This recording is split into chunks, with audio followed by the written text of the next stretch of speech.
slide, please. All right, welcome. Thank you for showing up early, bright and early. I know a lot of us may have wanted to sleep in, especially if it wasn't our day to speak.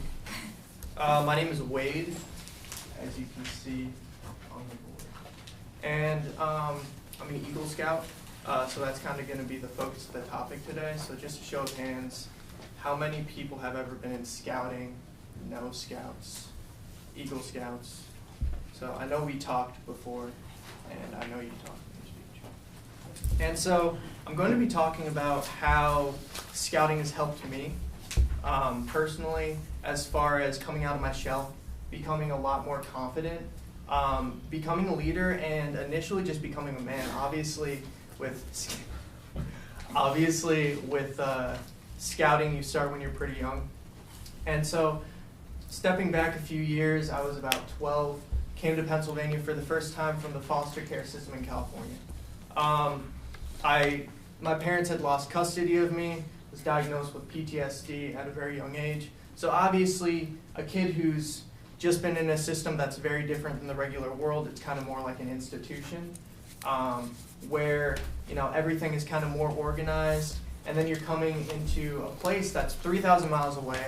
It snows freezing cold white stuff all over the ground, which, when you're in a place like California, you think that it's sugar. Then you find out that it's not, and it's not safe to eat. And so, as far as my background, I told you a little bit about that. But that's not really the focus today. The focus is going to be on scouting, how it helped me become a leader, become a man, and how it helped me with my confidence and coming out of my shell. So when you first get into scouting, they put you in these patrols. And the purpose of this is to kind of organize you a little bit, but also get you into a group. Obviously, as humans, we sort of just kind of separate ourselves into groups, and to kind of keep that from happening, to keep people from getting separated and isolated, what they do is they set you into a group of like 10. So we had a troop of about 100 scouts. So that's a lot of kids. That's a pretty big environment for someone who's not really used to people.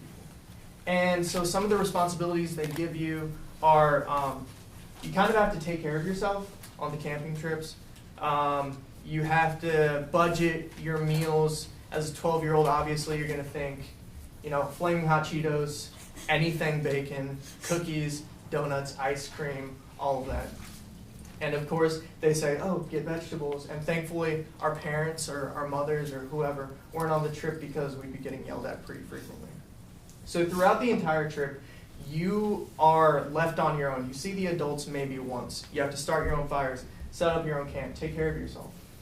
And then on top of that, so what that does is that gives you the responsibility of taking care of yourself that you don't necessarily get at home.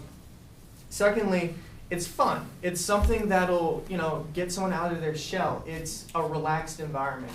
So, you're, maybe stuff that 10, 12-year-olds do, 13-year-olds do, fight each other with sticks. There have been countless trips where kids break their legs because they're roughhousing, just stuff like that. Kid threw a can of Axe into a fire at one point, so pretty fun. Yeah, you're a mother of a scout, so hearing this, you probably don't know this happens. Other than that, you have skits and speeches, so you have to work as a team with the people in your patrol. You get to pick your emblem. So a kid saying, I'm from the Dragon Squad is pretty intense as a child. And then on top of that, do these skits, you do these speeches, where you have to speak in front of not only the 100 or so scouts in your troop, but you also have to speak in front of 200 or 300 or so of them, plus their family members. So as far as this goes, I know these are kind of just random facts, but how I logically put this together is when you take a kid who's been through a lot as a youth, you give him an environment where it's fun, where he's slowly getting responsibilities. He feels like he's a part of a community. When he feels like he's a part of a community, rather than fighting against rules like kids do at home, they feel that they want to follow the rules because they respect the community. Helps them come out of their shell, gives them confidence. And obviously, to become a leader, leadership is not something you're born into. It's something that you are sculpted into, that you become.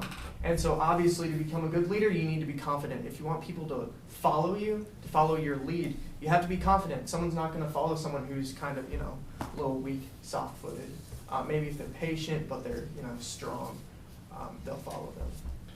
And so as far as the leadership roles that they would give us, as you get older, as you grow in the ranks, you're in charge of teaching the younger scouts the things that they need to know for their next rank.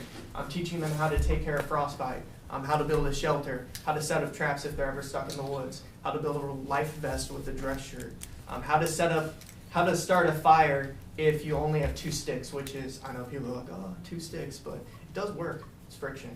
And it works, it's science. So on top of that, you're also running car washes. Of course, a scout troop is a volunteer event.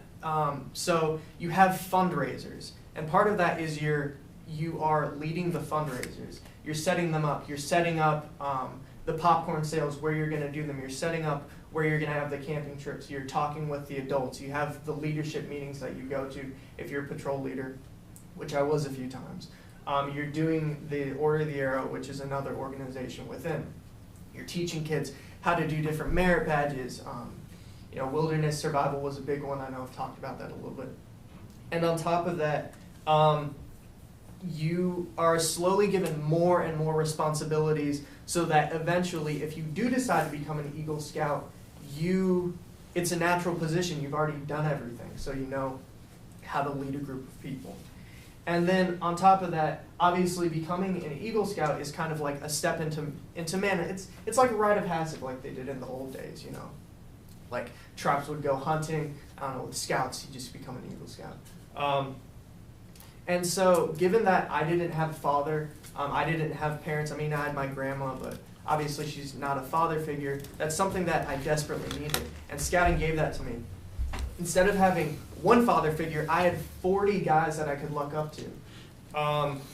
And looking at them, I saw the qualities that I wanted to have as a man. And of course, I'm only 23. I'm still growing. These are still qualities I want to work on. And last night, I didn't really thought of it, but some of the qualities that I saw in them were patience, taking the time, even if, say, the person isn't necessarily the person you get along with, just being patient, helping them out, which leads into empathy, being empathetic, even if you don't like the person, loving your neighbor as you love yourself. And I'm not religious, but that is a quote in the Bible: love your neighbor as you love yourself, which is something we can all live by. Humility, being humble. If you're good at something, don't brag about it. No one wants to hear it. Just do it. They'll see that you're good at it. They'll recognize that. Being confident. As I said, a leader needs to be confident. If you want people to follow you, you need to have that confidence. And then intelligence and stoicism. I feel that if I am hurt, I feel that stoicism comes in handy, because if I'm leading a group of people and I'm upset, I don't want to show them that I'm upset. I kind of want to just set that back and deal with it on my own. Of course, people think differently. And then intelligence. To me, a good leader, a good man, is someone who's intelligent. They don't just use their brawn, but they also use their mind. They care about other people, not just mental intelligence, but emotional intelligence. And so, as I said earlier, I feel that when you take someone who's been through a lot, you introduce them into an environment that's like a community, where they mold into it. Not only does that help them get out of their shell and become more confident, that helps them, start to become a leader, and that helps them either become a man